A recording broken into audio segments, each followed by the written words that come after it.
Hello and welcome to the All-Star Comics presents Fred Atkins interviewing people featuring Fred Atkins. We might have to change that name. Today, our first interview is with the comic creator, the local Melbourne comic creator, Frank Candiloro. Thank you, Frank. Thank you. I'd like to start today, just letting everyone know, this is All-Star affiliated, so we have the branding here.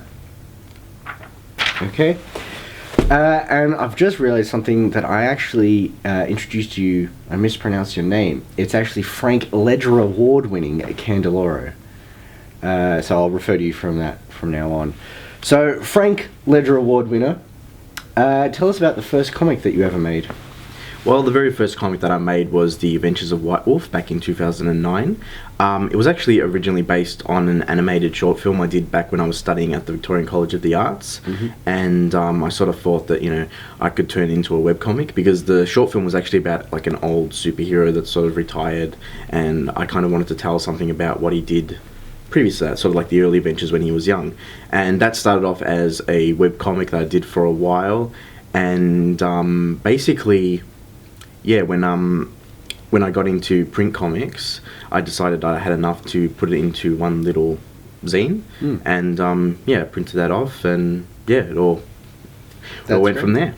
So you originally started writing stories for film, because I know that you study film and you're currently studying to be a film teacher of some kind? Yeah, that's correct, media studies teacher. Yeah, so when you started writing stories, did you write them in a very kind of filmic way, in that you had kind of scenes thought out, or you had a storyline thought out, or did you always think of it in a kind of comic sense? I've always thought about it in a kind of comic sense, because at the time I was really reading a lot of old traditional golden and silver age comics, and I pretty much just copied them verbatim, right? Pretty much all down to the massive text box and all the text, and to be honest, that was a really frustrating way to do it, and it really didn't look good. And so I think out of necessity I kind of changed from the way I used to write films, and sort of just balance each shot, try not to rely too much on dialogue. So really it just came out of because I wasn't enjoying writing the way I was at the start. Okay.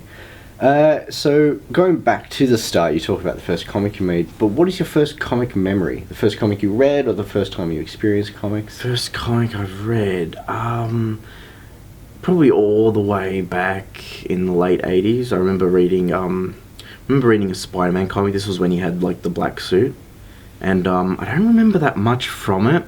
I think Cloak and Dagger were also in it, and I think also Black Cat, and I'm not sure. Yeah, I'm trying to remember what happened, and it's brain's a bit fuzzy. Yeah. But all I remember is just that last frame where apparently Spider-Man was up against some baddie and he ended up losing, and he's injured, and Black Cat's holding is don't worry, we'll get past it. And so I was no, the only people that can stop us now are in true comic book fashion, with the big letters Cloak and Dagger, and that's kind of all I remember from it. But right. I think the comic that got me into reading comics, and this is the most cliched answer ever, was Dark Knight Returns.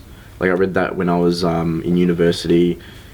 Batman Begins was out at the time, so it got me into comics. So I'm very, very late when it comes to reading comics. All right, so you read a few comics very early, but didn't really get into it until you were in university. Yeah.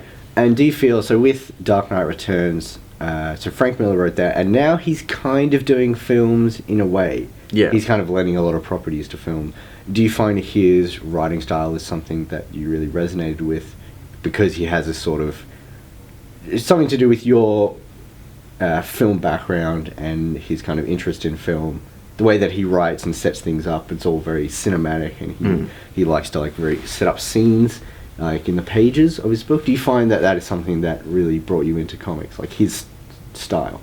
Yeah, absolutely. When I was reading Dark Knight Returns, so at the time, prior to that, I sort of had the same image that I think most people who think of comics, it's mostly just it's mostly just superheroes. There's no real, this is going to sound terrible, there's no artistic merit in it.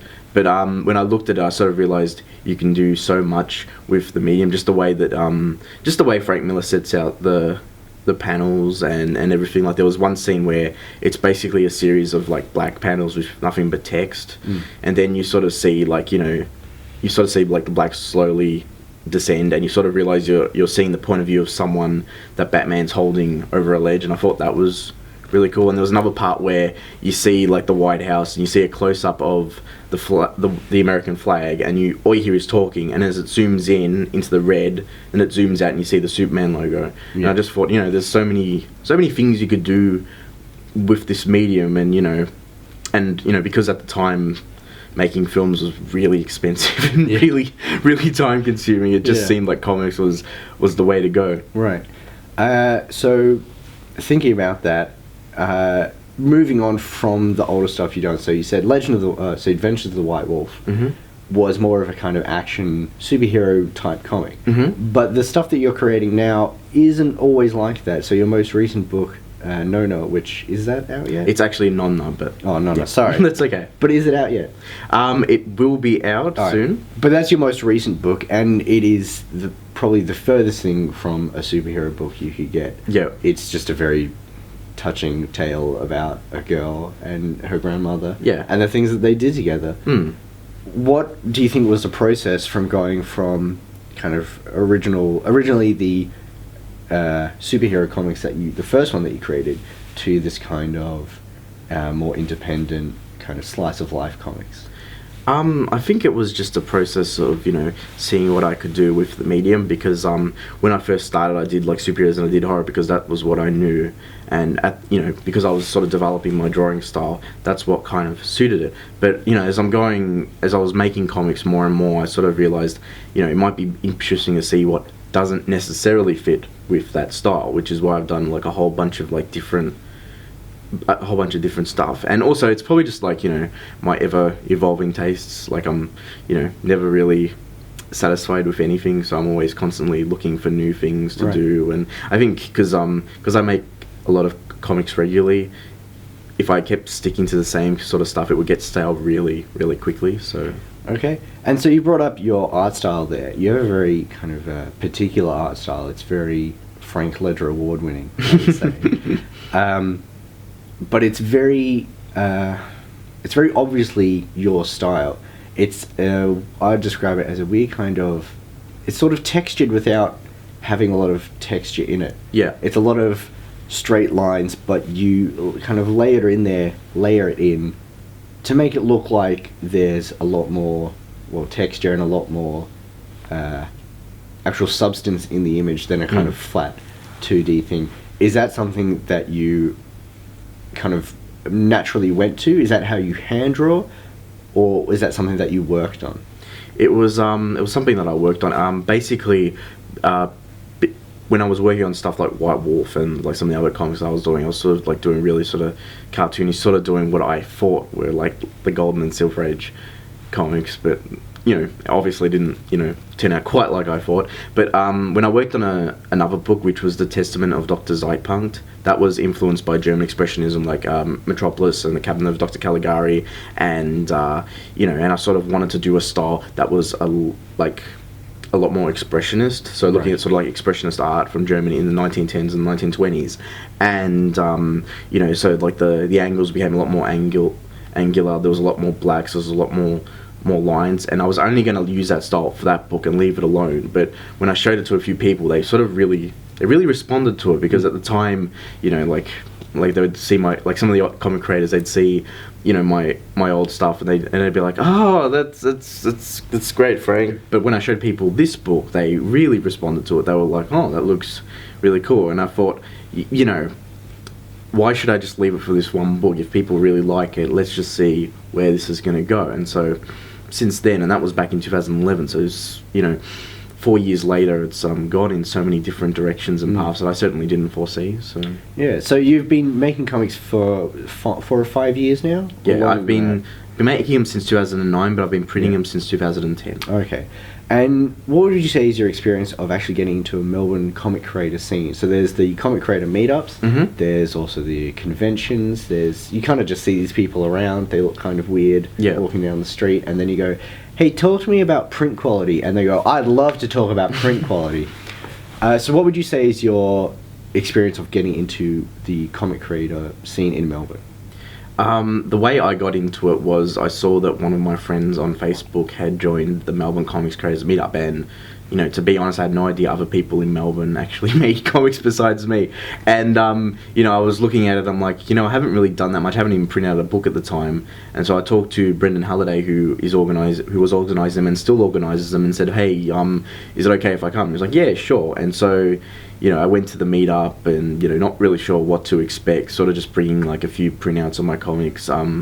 First person I met was Colin Wilson, of all people, and he was like, you know, coming down, and he was like, oh yes, well, you know, I just went to Minotaur, they stocked one of my comics, and he took out Star Wars, and I'm like, oh, okay. It's a very different scenario from Minotaur stocking your comics and Minotaur stocking Colin Wilson comics. Yeah. There's quite a big difference there in that, I won't go into the differences now, but there's a big difference, and it's quite amazing to get, to be able to talk to someone like that, a Melbourne comic creator who has been doing it for so long that he is a worldwide known name.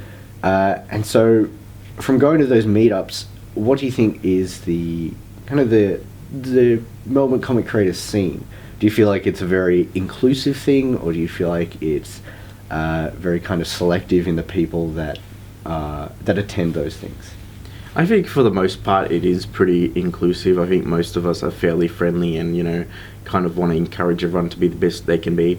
I mean, there are, of course, much like the American comic scene, you know, setbacks and, you know, in the way we treat others, but I think we're slowly working on it. You know, there's been a lot of great stuff. You know, there's the All-Star Women's Comic Club, which I'm, you know, really happy with, and, you know, I think is one of the best things to happen in Melbourne comics. But you know, yeah, it's been really inclusive. It's been really healthy. Seeing a lot of people do some great stuff, and a lot of people who support each other. So there's room for improvement, of course, but I think for the most part we're doing pretty good. That's excellent. Well, we're going to have to leave it there. For now, we might come back and do another one of these. I'll talk to you about German Expressionism and my views on Expressionism. It's okay. And you can find Frank's comics at All Star Comics Melbourne, Minotaur Entertainment, the Sticky Institute, and Polyester Comics. He's also having a release for his latest book, Nonna, at the Comixmas in July at All Star Comics Melbourne on July 25th. Pick that up. It's a lovely comic. I think you'll enjoy his stuff. Thank you very much, Frank, Ledger Award-winning Candiloro. Thank you, Fred.